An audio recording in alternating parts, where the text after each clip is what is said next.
tem o rito da palavra. Qual é a finalidade da Sagrada Escritura? Aquecer o nosso coração para reconhecer Cristo na Eucaristia. Como fez com os discípulos de Emaús. O desconhecido torna-se amigo e eles voltam para casa. E a casa passa a ser um lugar agradável para que o amigo seja recebido. Até então estavam voltando para casas desanimados. Depois daquela conversa com o desconhecido, que é Jesus, mas eles não sabiam, a casa se torna um lugar agradável para eles. Muda o ânimo, se transformam. E os dois dizem ao desconhecido: agora amigo, fica conosco, pois já é tarde e o dia já termina. E aqui um detalhe interessante: Jesus não pede para ser convidado, são eles que convidam Jesus a ficar com eles. Jesus não demonstra que gostaria de um lugar onde pudesse descansar. Na verdade, ele age como se desejasse continuar a caminhada. Mas os discípulos insistem que Jesus entre e renova o convite.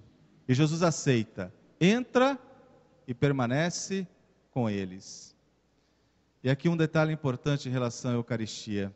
Talvez não consideremos habitualmente a Eucaristia como um convite para que Jesus permaneça conosco. Somos mais inclinados a pensar acerca de Jesus nos convidando para a sua casa e sua mesa. Mas Jesus quer ser convidado. Sem um convite, ele irá para outros lugares. É muito importante perceber que Jesus jamais se impõe a nós. A menos que o convidemos, ele permanecerá sempre o desconhecido. Ele só entra em nossa casa se nós convidamos. Sem um convite, que é a expressão de um desejo por um relacionamento duradouro, a palavra de Deus, as boas notícias que ouvimos, não são capazes de gerar frutos constantes. Permanece apenas notícias, mescladas entre os muitos tipos de notícias com os quais somos bombardeados todos os dias. Mas para que a boa notícia, o Evangelho, penetre em nossa vida, em nossa casa, é preciso que convidemos Jesus para entrar em nosso coração. Há uns 3 anos atrás, teve uma propaganda de carro, eu não vou falar aqui, eu conto milagre, mas não conto santo. Tinha uma propaganda de carro, muito interessante. Aliás, o pessoal de marketing é muito criativo. E a propaganda era o seguinte: tinha um sujeito, estava namorando, e aí a namorada entrou no coração dele. E a menina achava que o coração era todinho dela. E quando ela entrou lá dentro, coitadinha, tinha um baita de um carro, acho que era vermelho, bonita beça, era um lançamento, um carrão, ocupava 90% do espaço do coração dele. Aí num outro canto estava espremido o pai, a mãe dele, acho que o irmão dele, não sei quem, e num outro cantinho tinha uma vaguinha para ela. Mas o coração dele era do carro. Pois é, que espaço Jesus tem em nosso coração, que espaço oferecemos a Ele. Ele não força a entrada, Ele quer que abramos a porta para que Ele entre. As palavras de Jesus primam pela sabedoria. A presença de Jesus em nossa vida é reconfortante. Sua mensagem nos desafia a cada momento. Mas aí vem a pergunta: já o convidamos a entrar em nossa casa?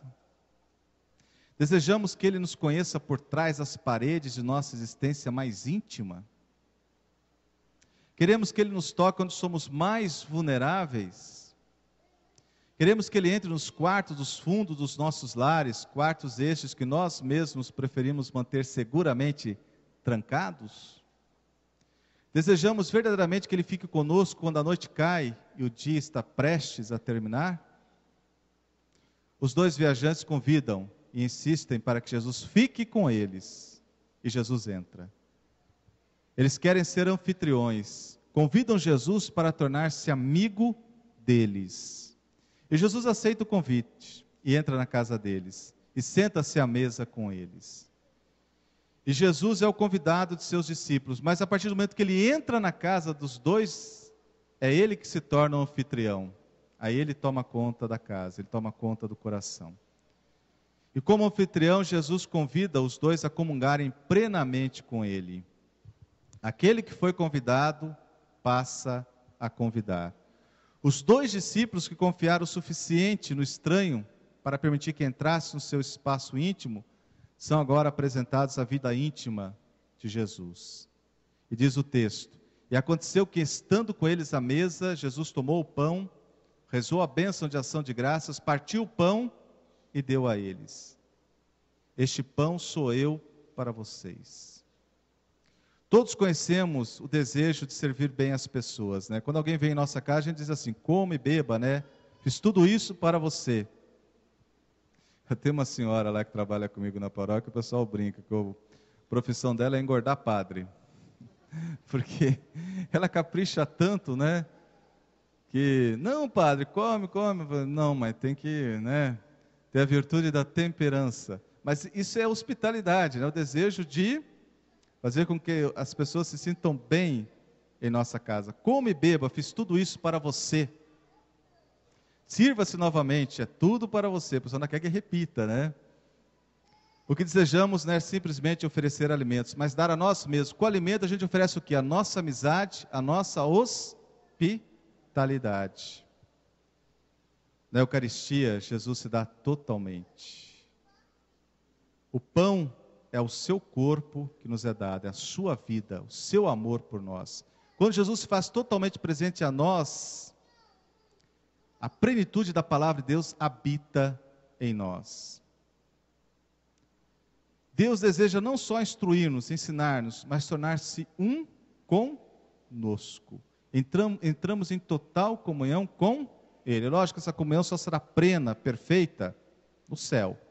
Mas já estamos em comunhão dentro das realidades históricas, nossa, aqui nesse mundo. O máximo que nós podemos exigir de comunhão, nós podemos chegar a isso na Eucaristia.